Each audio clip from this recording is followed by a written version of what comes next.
Le silence, c'est toujours difficile, hein? OK. Pour de vrai, prions. Éternel, on est dans la joie de savoir que Christ nous a sauvés, de savoir que Christ a donné sa vie pour nous, de savoir que son sang nous couvre, sa justice aussi, et que maintenant, on a un libre accès auprès de toi. Maintenant, on est en relation avec toi. Tu as ouvert grand nos yeux et on peut te contempler. On a chanté avec joie parce que c'est juste ça qui est dans notre cœur. Même dans les pires circonstances, la réalité n'enlève pas la vérité. Nos circonstances ne font pas affecter ou détruire ce que tu es en train de bâtir, Seigneur. C'est plus grand que nous. Le plan qui a commencé dans Genèse 1.1 et qui se termine dans l'Apocalypse. Ce plan qui même va persévérer dans l'éternité. Puis ce livre-là, il n'est pas encore écrit. Il est éternel. Donc on sait que c'est plus grand que nous. Qu'est-ce qu'on regarde, qu'est-ce qu'on vit. Plus grand que nos petites personnes, nos petites vies puis notre petite église. Mais on est content d'en faire partie. On est content de pouvoir s'abandonner dans ce plus grand que nous. Seigneur, on te demande de bien vouloir nous faire la grâce d'entendre ta voix ce soir, de mettre ton onction sur nos cœurs, puis de vouloir t'asseoir avec chacun de nous partager tes grandes vérités, mettre ta main sur nos cœurs pour nous façonner, pour nous transformer. Mettre ta cœur sur le prédicateur aussi, mettre ta main sur le prédicateur parce que ne faut pas qu'il prêche n'importe quoi. Afin que je disparaisse derrière ta parole, puis que ce soit vraiment toi qui parles. C'est merveilleux ces petites épîtres. Toute ta parole est si rapidement négligée pour les préférés qu'on a. Mais tout le conseil de Dieu est là pour nous édifier. Donc, merci pour 3 Jean. Merci que tu as inspiré l'apôtre à écrire cette toute petite épître de rien du tout, qui est pourtant bourrée de grandes choses pour nous. Merci qu'on a le privilège de rentrer dedans librement ce soir. Merci que j'ai le privilège de baigner dedans pendant une semaine. Je sais que ce que j'offre à mes frères, c'est un petit verre d'eau, même quelques gouttes peut-être, comparé à la semaine que j'ai pu baigner dedans. Mais je prie que ce verre d'eau puisse rafraîchir leur âme, que ces quelques gouttes d'aspersion puissent vraiment avoir un impact sur leur vie. Mais pas à cause de moi. Non, à cause de toi, Seigneur. On s'attend à toi. On s'attend à toi, Éternel. Donc viens à notre aide. Viens nous parler. Glorifie ton nom. Amen. Tournez bien sûr dans 3e épître de Jean. Et tournez au chapitre 1. Il n'y a qu'une personne qui l'a compris. OK. Il y a juste un chapitre. Mais ce soir, on va continuer et compléter notre comparaison et le contraste en rapport avec l'hospitalité. La dernière fois, on a vu Jean nous avertir de faire attention aux dangers de l'hospitalité.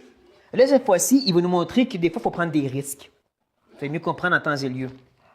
Mais la dernière fois, je me suis permis de prendre le texte comme un plongeon pour vraiment aller dans la profondeur de ce qu'est la vérité, la doctrine, et surtout le fait que ce n'est pas toujours aussi clair, net et précis. En réalité, il y a souvent des zones grises, des difficultés qui nous poussent à devoir réfléchir, à devoir justement avoir un peu de discernement. Ce soir, ça va être la même chose. On va plonger, mais plus en rapport avec l'obéissance. Et qu'est-ce qui motive ou qu'est-ce qui nous pousse à obéir? Surtout en rapport avec non seulement le texte, mais l'épître de 3 Jean qui se concentre plus sur l'application de la vérité. On a vu ça vraiment plus en détail la dernière fois qu'on était en 3 Jean, puis qu'on a vu 2 exemples devant nous. Un bon et un mauvais. On a vu comment ces 2 hommes étaient dans la vérité. Comme je l'ai dit, Jean ne reproche pas Diotrephe d'avoir prêché une fausse doctrine, comme dans 2 Jean. Donc, ce qu'il dit, c'est qu'il ne vit pas la doctrine. Il a laissé l'orgueil prendre le dessus sur lui, et donc il s'est permis de prendre le dessus sur l'Église. Et ce qui est frappant, c'est qu'il rendu au verset 11, Jean se tourne vers Gaius, puis lui dit, il ne faut pas que tu sois comme lui. Il ne faut pas que tu imites le mal. Non, mais voyons donc, c'est Gaius, celui qui est rempli de la vérité, celui qui en est imbibé. Fais rien, tu peux quand même imiter le mal. Ça nous rappelle que ce n'est pas juste d'avoir la bonne doctrine, ou même de chercher à être fidèle à la doctrine, mais comme il dit au verset 11, c'est de se concentrer sur Dieu. C'est de vraiment être en communion avec l'Éternel. Il nous a justement dit, Celui qui fait le bien est de Dieu, vient de lui. Il est branché sur le sceptre. On a même été dans 11 Jean, chapitre 3, puis on a vu cette nouvelle identité, ce nouvel homme qui est donné de Dieu et qui ne pêche pas. Il ne faut pas oublier, Jean le dit, c'est pas il ne pêche pas beaucoup, c'est pas il ne vit pas dans le péché, c'est carrément il ne pêche pas, le nouvel homme. Et c'est pour ça que j'avais osé dire que John Wesley, dans sa doctrine du perfectionnisme chrétien, il n'est pas complètement dans l'erreur. C'est sûr que quand tu contemples Dieu dans toute sa perfection, tu ne peux pas te voir sans péché. Mais, n'empêche qu'il y a une transformation progressive. Il y a une sanctification qui se fait en nous, où est-ce que plus tu es en communion avec Dieu et plus que tu changes. Tu ne peux pas rester en l'état, je suis un horrible pécheur, je ne peux pas m'empêcher. Il y a une transformation. Il y a une réalité où est-ce que Dieu va enlever ces désirs que tu te sentais incapable de t'empêcher de faire. Ces pensées, ces attitudes vont se dissoudre dans le sang de Christ. Et même tranquillement, tu vas venir à plus en plus réellement aimer Dieu et aimer lui obéir de l'intérieur de ce nouvel homme.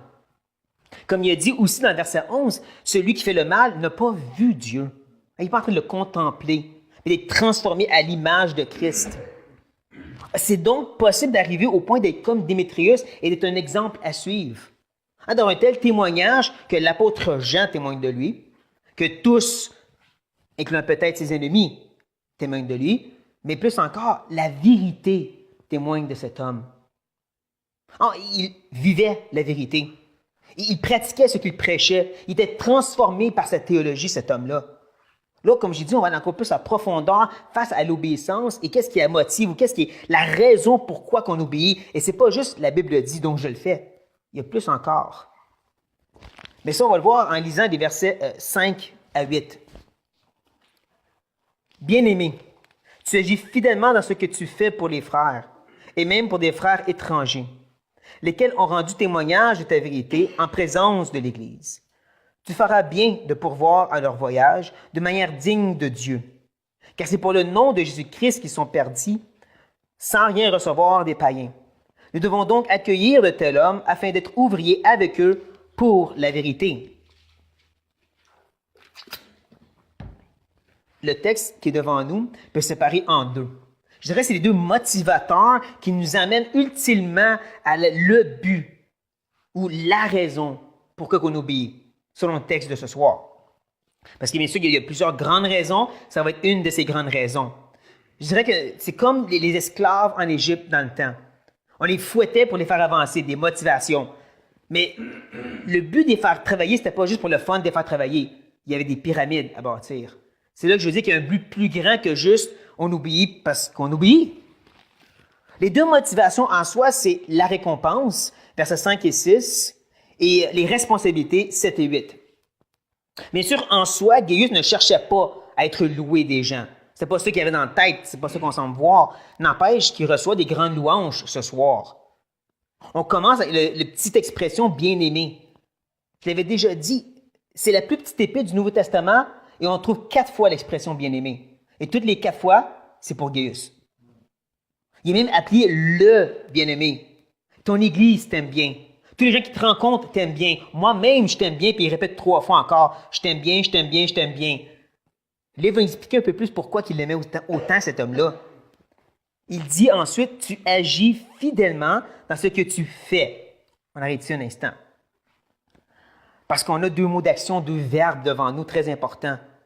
Agir a l'idée de diligence. Certains disaient que c'est souvent utilisé pour parler des bons serviteurs. Ceux qui travaillent jour et nuit, là, sont diligents. Le meilleur exemple qui m'est venu en tête, et je suis désolé de l'exemple, mais c'est Alfred, le majordome de Batman. Je sais, j'ai peut-être trop écouté des dessins animés, mais cet homme-là était un médecin, un mécanicien, puis il faisait tout ce que Batman avait besoin. Donc, dans ce sens-là, il était diligent. Bien sûr, Gaius était diligent, puis en plus, il dit « tu fais », qui est dans un temps de verbe continuel, donc il est toujours en train de faire. C'est pas juste quand il y a une opportunité, tu sautes dessus, puis tu le fais pour t'en débarrasser.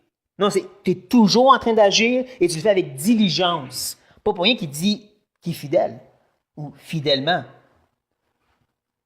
C'est fascinant quand tu t'arrêtes et tu te dis, Gaius, il n'est pas connu. Personne ne sait de quelle église il vient, même s'il était quelqu'un d'important dans son église. Pourtant, pendant 2000 ans, on se fait rappeler que cet homme était fidèle, diligent, toujours en train de faire ce qu'elle avait besoin de faire. Quelle louange! Je sais que vous êtes un peu comme moi dans le sens que c'est dur pour vous de recevoir des acclamations des gens, hein? Un petit peu d'approbation. Un petit peu, t'es un exemple pour moi à suivre. Merci pour ce que tu as fait.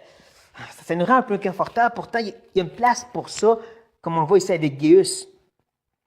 De quelle façon qu'il était fidèle? Bien, il nous dit, c'est pour les frères et c'est là que ça se gâte. Enfin. Je dis enfin parce que depuis le début de 2 puis 3 Jean, je n'ai pas trouvé aucune difficulté dans le texte grec. Aucun jeu de mots. C'était plate. Et là, enfin, j'ai frappé le jackpot. Chacun des 4 versets, surtout la fin de chacun des 4 versets, ont des nuances dans le grec qui vaut la peine d'aller chercher. Donc, à la fin du verset 5, une autre façon de traduire cette fin-là, ce serait de dire ces étrangers-là. Ou peut-être encore mieux, pour les frères qui sont des étrangers. Il semble parler du même groupe ici. Il semble dire que ces frères-là, que oui, c'est écrit frères, mais à la base, c'était des étrangers. S'il y avait une lettre de recommandation, dit au trèfle déchiré. Donc là, il arrive chez Gaius, puis il dit « Salut, on est des chrétiens. » Ah ben, rentrez! Wow! Surtout quand on considère et on compare avec 2 Jean, où que là, il a dit « Faites très attention, puis gardez votre porte fermée. » Comme j'ai dit, c'est là qu'on voit l'importance des fois d'avoir un peu de discernement puis de prendre le risque. Parce que c'est personne qui vient avec une grosse pancarte qui dit « Je suis un hérétique, recevez-moi pas dans ta maison. » De nos jours, les témoins de Jéhovah, on voit leur littérature, on sait, mais dans ce temps-là, là, tu te dis chrétien, tu sembles dire la même chose que nous autres. Gaius a pris une chance, si je peux dire. Et Jean le loue pour ça. Il dit que c'est bien que tu aies fait ça. Wow! Ces louanges vont même le suivre dans une autre église. Parce qu'au verset 6, il va dire « Lesquels, ses frères, bien sûr, ont rendu témoignage de ta charité, agapé, amour, en présence de l'Église. » Fort probablement, il parle de l'Église où est-ce qu'il y a Jean. Et les traditions chrétiennes nous disent que ce serait Éphèse. Ces hommes-là sont revenus de leur grand voyage missionnaire, ils ont donné des informations de ce qu'ils ont vécu, peut-être une petite parole, mais il fallait qu'ils parlent de Gaius. Bon, on ne sait pas c'est qui Gaius. Ça fait rien, vous devez savoir comment il est incroyable.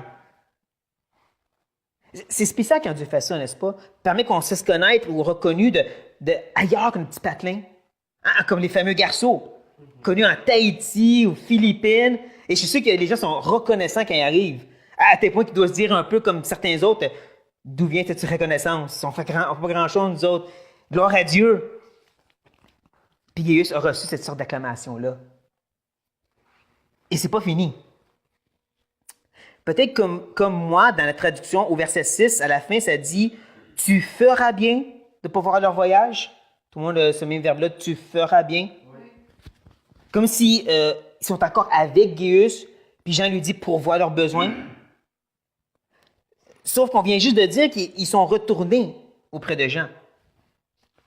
Certains essaient de régler la petite difficulté en disant « Ils sont revenus maintenant. » Sauf qu'on a vu au verset 12, Démétrius, il est présentement avec Jean. C'est sûrement lui qui apporte l'épître.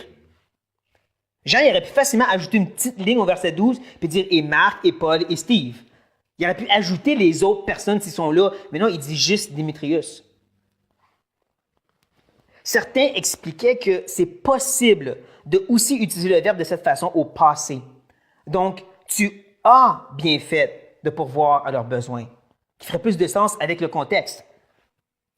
Gaius, on vient juste d'apprendre que non seulement tu les as hébergés, mais tu as même pourvu pour qu'ils puissent revenir jusqu'à nous. Bravo. C'est une bonne chose. C'est d'une manière digne de Dieu. Hein, c'est honorer l'Éternel, c'est le glorifier le Seigneur. Et ça nous permet de se rapprocher un peu plus de ce but ultime, de sa grande raison, glorifier Dieu. Là, peut-être vous dites, se rapprocher, mais non, glorifier Dieu, c'est le but ultime. À ça, moi, je réponds, si perenno. Oui, mais non. L'expression préférée d'Audrey-Anne. Il fallait bien que je la dérange un petit peu plus, je la dérangeais trop des fois. Donc, il faut rendre ça égal. Mais ce que je veux dire, c'est que oui, c'est vrai, ultimement, tout ce qu'on fait, c'est pas glorifier Dieu. Mais c'est plus que ça. Comme notre frère nous rappelle souvent, c'est parce qu'on aime le Seigneur qu'on lui obéit. Mais parce qu'on aime le Seigneur, sans pour le glorifier, il manque quelque chose. Le pour glorifier sans par amour, Il manque quelque chose. Et c'est là que je vais en venir. Ce soir, Jean va nous ajouter un autre aspect à ceci. Un autre petit détail qui va compléter le tout sur le fait qu'on le fait par amour, pour la gloire de Dieu. Et je sais que Jean continue parce qu'au verset 7, il dit car. Il continue son argumentation. Il vient de dire que c'était bien, qu'il a pourvu, c'était digne de Dieu parce que.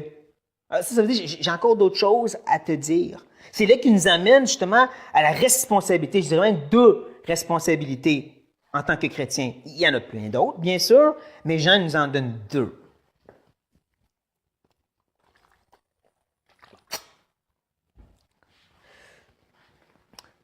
Donc, il dit car c'est pour le nom qu'ils sont partis. Ah, ça, c'est intéressant hein, parce que Jésus-Christ n'est pas dans le texte. Il n'est pas besoin d'être dans le texte. On dit ici qu'on est rendu à l'an 95 plus ou moins. Donc, les épîtres de Paul, de Jude, de Pierre, les évangiles sont déjà en train de se répandre dans les églises. On connaît ce nom qui est au-dessus de tous les noms. Jean peut juste dire qu'ils sont partis pour le nom. Puis tout le monde dit, on le sait. Mais c'est pas juste ça, hein? Ils sont partis pour le nom sans rien recevoir des païens. J'ai déjà mentionné que dans ce temps-là, les enseignants itinérants, les philosophes, tu arrives dans la ville, tu fais ton petit speech, puis tu te fais payer. C'est juste normal, c'était eux les vedettes rock dans ce temps-là. C'était ça, un show rock. Tu allais écouter le philosophe débattre. Mais ces chrétiens-là, ils ont fait leur petit show, puis ils ont dit non, on ne prend pas d'argent. Ça, c'est une possibilité. Il y en a une autre. Quelqu'un expliquait que l'idée de partir peut aussi avoir l'idée d'être chassé, de partir parce qu'il faut que tu te sauves pour ta vie. Donc, une autre possibilité, c'est qu'il est en train de dire, ces hommes-là qui ont commencé à prêcher dans leur ville natale, puis les gens n'ont pas trop aimé le message, disons, puis ils se sont fait chasser. Donc, quand ils se sont sauvés, ben, il y avait juste leur linge sur le dos. Il n'y avait rien d'autre. D'une façon ou d'une autre, option 1 ou option 2, ça revient à la même chose, il n'y avait rien. C'est la première des responsabilités qu'on a, c'est de pourvoir aux besoins qui est devant nous. Hein, de combler les besoins. Jacques nous dit dans le chapitre 2, c'est ça la base de la foi. Il y a un besoin, tu le combles. Tu ne fais pas juste dire que Dieu te bénisse. Il manque quelque chose à ta foi, si oui. C'est une des responsabilités. Il y a un besoin, tu le combles. Comme on voit ici. Donc, ils ont parti, il n'y avait rien. Donc, j'ai dit 2 fois, je sais, mais verset 8 le dit, nous devons donc accueillir de tel homme. Et c'est là que Jean fait un petit jeu de mots du verset 7 au verset 8. Parce que au verset 7, le mot recevoir, c'est prolambano qu'on a déjà vu à quelques reprises, qui est cette idée de recevoir avec ferveur. Mais ensuite, au verset 8, accueillir, c'est hyper lambano, ou super lambano, si vous voulez, qui veut dire de recevoir avec ferveur et de protéger à long terme. Un peu comme une famille d'accueil. Ils vont recevoir la personne à long terme, des fois ils vont même l'adopter. Donc voici le jeu de mots que Jean y fait. Il dit d'un bord, les païens, eux autres, ils ont fait no lambano, nous on va faire super lambano. La deuxième responsabilité, c'est le fait qu'on doit donner un témoignage plus grand que qu'est-ce qui est autour de nous. Les gens dans le monde sont prêts à aider les gens qui souffrent. Nous, on aide nos ennemis. Les gens dans le monde vont être prêts à te laisser rentrer puis rester peut-être une soirée ou 2. Nous, on héberge à long terme. Les gens dans le monde vont peut-être te prêter de l'argent si tu en as besoin. Nous, on leur donne. On fait hyper lambano. On va plus loin. Et c'est toujours pas le but ultime. J'ai dit ça parce que, justement, il dit « afin ». Il va dans le grec qui veut dire justement « le but ». Là, on arrive au point culminant. Même que dans le grec, ce qu'il dit, c'est le but de devenir collaborateur la vérité. Vraiment aussi saccadé que ça. Le but de devenir collaborateur la vérité. Techniquement, même, les 2 mots qu'il utilise vers la fin, c'est synergon, song. Synergon, je vous avais là en tête, synergie, travailler ensemble, collaborer. Puis song, c'est avec. Donc, une possibilité, c'est qu'il dit de collaborer avec la vérité en soi, pas avec eux, pas avec les ouvriers. En d'autres mots, Jean n'est pas en train de dire qu'il faut pourvoir aux missionnaires. Ce qu'il est en train de dire, c'est qu'il faut travailler en connexion et dans un abandon de la vérité, de l'œuvre de Dieu, du royaume de l'Éternel qui se répand dans le monde présentement. On est en train de finalement toucher c'est quoi justement ce but ultime, la raison que Jean nous présente, puis ça c'est qu'est-ce qui est plus grand que nous. C'est ce royaume de Dieu qui va arriver non à son summum, pas au millénium, mais bien sûr à la Nouvelle Jérusalem. Où est-ce que une cité céleste va être construite sur des pierres précieuses qui sont, nous. On est en train d'être façonnés dans des briques de gloire et d'or qui vont régner la gloire de Dieu. En d'autres mots, on n'est que des pièces dans la grande machine qui est l'œuvre de Dieu. Et ceci, ça vient justement nous défaire de cette moi puis Dieu, ma relation avec le Seigneur, puis de dire non, c'est nous glorifions Dieu. Ça, c'est quelque chose que le Seigneur cherchait à me faire comprendre, me rappeler pendant cette semaine. Et je dis rappeler parce que ça fait quand même 3 ans qu'il le drille dans ma tête. C'est pas mon ministère auprès du Seigneur. C'est pas je veux servir Dieu, c'est je m'abandonne dans le collectif. Je deviens une des pièces que Dieu peut ou peut pas bouger comme bon lui semble pour se glorifier. Jean, c'est de faire comprendre à Gaius, c'est bien de servir dans ton Église, c'est bien de faire l'œuvre de Dieu, mais de comprendre que tu fais partie de quelque chose de plus grand que toi. C'est ça que je veux dire par, oui, c'est pour la gloire de Dieu, par amour pour Dieu, mais c'est encore plus grand que moi, je connecte avec ça. C'est même plus grand que l'Église locale, je dirais. Des fois, on a la tendance à vouloir essayer de restabiliser les mentalités qui disent c'est moi puis Dieu, en allant tellement de l'autre côté avec Église locale. Tu t'engages auprès de ton Église locale. Tu sers dans ton Église locale. Voici que Jean dit non, c'est plus que ça, parce que c'est des étrangers qui étaient parmi Gaius. C'est eux que Jean dit c'est bien que tu les as servis. Donc, c'est plus grand que l'Église locale en soi. Les puritains, eux autres, ils parlaient de l'Église de différentes façons. Ils disaient l'Église triomphante, celle qui est dans le ciel et qui nous attend, et l'Église combattante, tout ce qui est sur la terre. C'est ceux qui parlaient des congrégations puis de s'impliquer, mais plus qui étaient sur la persécution et qui peuvent être chassés du pays n'importe quand, arriver dans un coin où tu n'as peut-être pas la même dénomination, mais le même fondement, donc garde, construisez ensemble. Parce que c'est plus grand que toi. C'est plus grand que tes pensées et tes idées. Ce que Jean est en train de nous enseigner nous aide à abandonner nos petites boîtes bien fermées qui disent qu'on sert le Seigneur de telle façon, son telle conception. C'est ça que je loue Dieu, c'est par tous les gens qui sont en train de rentrer dans ma vie présentement, il est vraiment en train de défaire mes petites boîtes théologiques, de doctrinaires, de comme ça Dieu fonctionne. Parce que c'est tous des gens qui pensent assez différemment des fois. Lorsque nos regards se détournent de nous pour aller vers l'Église, puis ensuite de cette Église locale pour penser à les Églises locales qui nous entourent ici, dans cette ville, puis ensuite de considérer l'œuvre de Dieu dans le Québec et dans le monde, ça fait toute une différence. Hein? Quand les organismes comme Voix des martyrs nous aident à voir qu'il y a toute une œuvre de Dieu qui se passe tout autour de nous. En passant, si ce n'est pas l'organisme de Voix des martyrs, il offre une publication gratuite par mois. C'est allé sur leur site, c'est en français ou en anglais. Et ça nous permet justement de regarder autre que sur nous. Puis de voir que Dieu, justement, il œuvre différemment, à différentes places, à tel point que tu te dis, mais il me semble que Dieu ne ferait pas ça. Oh oui, il fait ça. C'est lorsqu'on détourne nos regards de ça, sur ça pour se détourner de sur nous autres, de sur nos conceptions et de sur nos propres difficultés, qu'on peut s'abandonner plus dans ce collectif plus grand que nous. Je ne pense pas que j'ai besoin nécessairement de vous convaincre ici ce soir. Parce que à ma gauche, dans la deuxième rangée, on a des frères chrétiens. Littéralement, ils viennent d'une église de frères qui s'impliquent, tout en s'impliquant dans notre église aussi. Et quand je dis impliquent, c'est pas chez les mercredis soirs. Hein? Ils viennent au repas, les vendredis de louange et prière. En passant, ça fait longtemps qu'on n'a pas fait, hein, vendredi de louange et prière. Ce serait le temps, me semble. Ben bon. Ah! Pas cette semaine. Non, pas cette semaine, bien non, c'est les jeunes.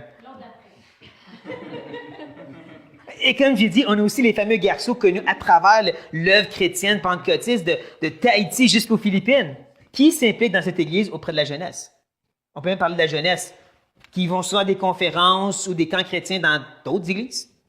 En plus, sauf s'il y a des changements de plan, Charles-Antoine pense s'aligner vers un œuvre missionnaire en France l'année prochaine. Audrey-Anne, là, c'est la Colombie, puis bien sûr, on sait qu'elle s'en va aux Philippines. Et juste en passant, ils vont tous faire partie d'un groupe qui n'est pas notre groupe à nous pour faire cette œuvre missionnaire. Puis toutes les autres, ben, je pense que vous avez aussi, comme moi, des connexions avec des frères et sœurs qui ne sont pas nécessairement de cette Église. Et c'est correct. C'est ça que Jean essaie de faire comprendre à Gaius et à nous aussi. On est en collaboration avec la vérité, le royaume de Dieu, qui est plus grand que moi, mon Église. Prions.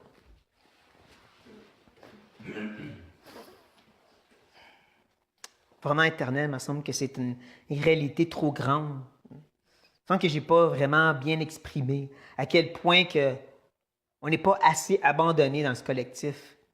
On est trop des fois centré sur notre relation avec Dieu. Pas assez sur le fait que c'est plus qu'une relation. C'est un royaume qui s'établit. C'est une œuvre qui se fait. Que oui, tu es intime avec chaque pièce de la machine, mais c'est une machine. Oui, tu aimes chaque membre de l'épouse de Christ, mais ta relation est avec l'épouse. Et ça, ce n'est pas chacun de nous. On est juste des membres de l'épouse. Qu'on puisse vraiment réaliser à quel point qu'on n'est qu'une pièce, qu'on est une chose, une partie. Même là, une partie dans le temps maintenant. Ça fait bien longtemps que tu fais cette œuvre-là. Bien longtemps que l'œuvre de la rédemption est en train de se faire, en train de se construire. Ton royaume est plus grand que nous. Aide-nous à y abandonner beaucoup plus. Détourner nos regards de nous-mêmes.